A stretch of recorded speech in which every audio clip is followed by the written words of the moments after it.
So hi all, இன்னைக்கு exercise 2.5ல 14th sum. சரியா? 14th sum. Priya earned 15,000 in her first month. So அப்போ first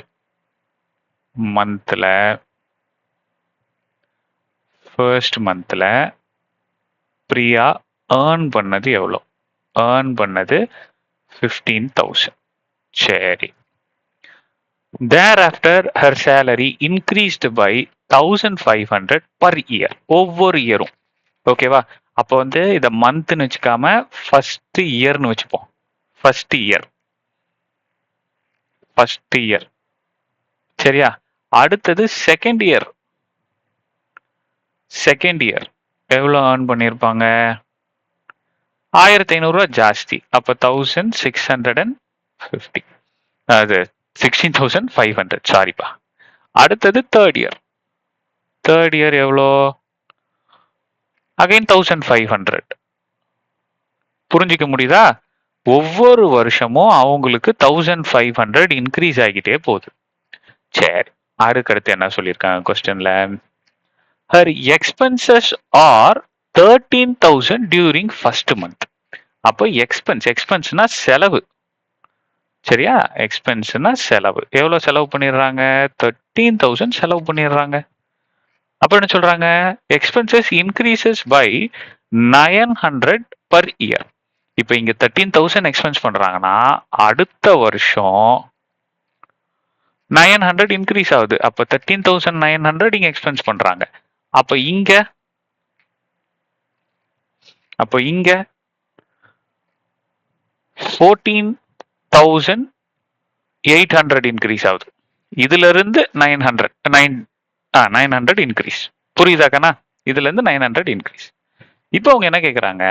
How long will it take for her to save 20,000 per month?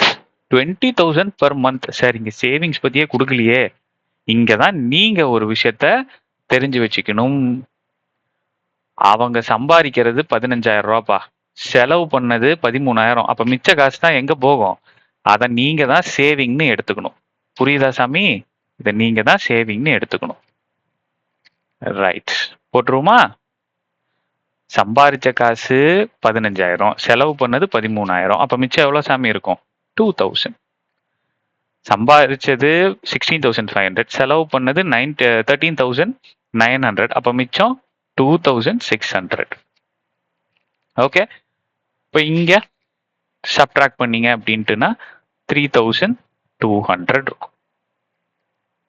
கிளியரா இருக்கா? இப்போ first month அவங்க save பண்ணது 2,000. Second month அவங்க சேவ் பண்ணது 2,600. தேர்ட் மந்த் அவங்க சேவ் பண்ணது 3,200. இப்படியே போச்சுன்னா அவங்க 20,000 சேவ் பண்றதுக்கு எத்தனை நாள் ஆயிருக்கும் அப்படின்னு கேக்குறாங்க. இதை பார்க்க எப்படி இருக்கு? ஒன்றும் இல்லை, நல்லா கவனிங்க. இது A1, இது A2, இது A3. சரியா? இது என்ன டேர்ம்னு எனக்கே தெரியல. இது எத்தனாவதா இருக்க போகுதுன்னு எனக்கு தெரியல. ஓகேவா? ஃபர்ஸ்ட் நான் என்ன பண்ண போறேன்? டிஃபரன்ஸ் எடுத்து பார்க்க போறேன். இது அரித்மெட்டிக் ப்ரோக்ரஷன்ல தான் இருக்கா அப்படின்னு செக் பண்ண பிறகுதான் நீங்க போடணும். அப்போ D is equal to A2 minus A1. அப்போ A2 என்னது ராஜா? 2,600 minus 2,000.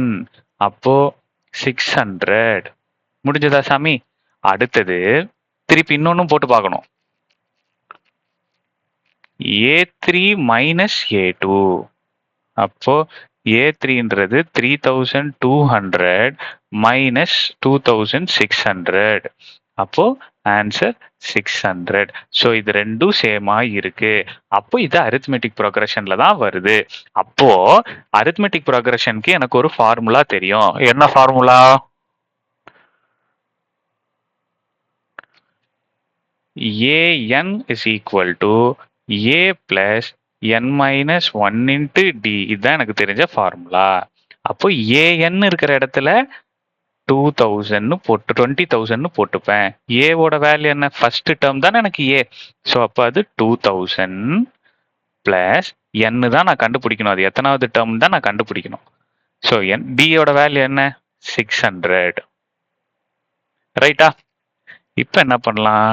20,000 is equal to 2,000 plus இந்த 600 கொண்டு வந்து ரெண்டு டேர்ம் கூடயும் மல்டிப்ளை பண்ணுங்க. 600n minus 600. ஸோ அப்போ என்ன கிடைக்கும்? இப்போ 20,000 is equal to இதுல நீங்க சப்ட்ராக்ட் பண்ணீங்க அப்படின்ட்டுனா 2000ல 600 போச்சு அப்படின்னா 1400 இருக்குமா? Correct. Plus 600n. Okay. So இப்போ இங்க கொண்டு வாங்க. So 20,000 minus 1400 is equal to 600 என்ன? அப்போ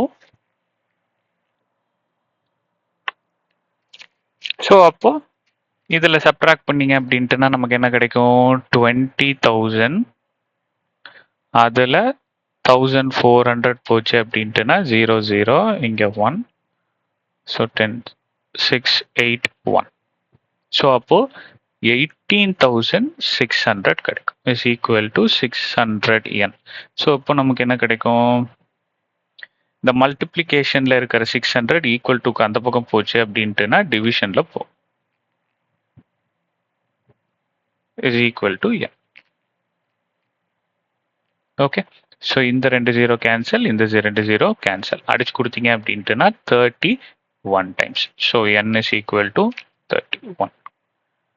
அப்போ ஃபர்ஸ்ட் வருஷம் அந்த அம்மா வந்து 2000 சேமிச்சாங்க. செகண்ட் வருஷம் அந்த அம்மா 2600 சேமிச்சாங்க. தேர்ட் வருஷம் 3200. அப்போ 31வது வருஷம் 31st இயர்ல தான் அந்த அம்மா 20,000 சேமிச்சிருப்பாங்க. இதுதான் அவங்க கொஸ்டினா கேட்குறாங்க. புரியுதாக்கண்ணா? இந்த சம்ல நீங்க தெரிஞ்சுக்க வேண்டியது சேவிங்ஸ்னா என்ன அப்படின்னு தெரியணும். ஏன்னா கொஸ்டின்ல எந்த இடத்துலயுமே அவங்க சேவிங்ஸ் கொடுத்துருக்க மாட்டாங்க, கேட்டு மட்டும்தான் இருக்கிறாங்க. ரைட்டா?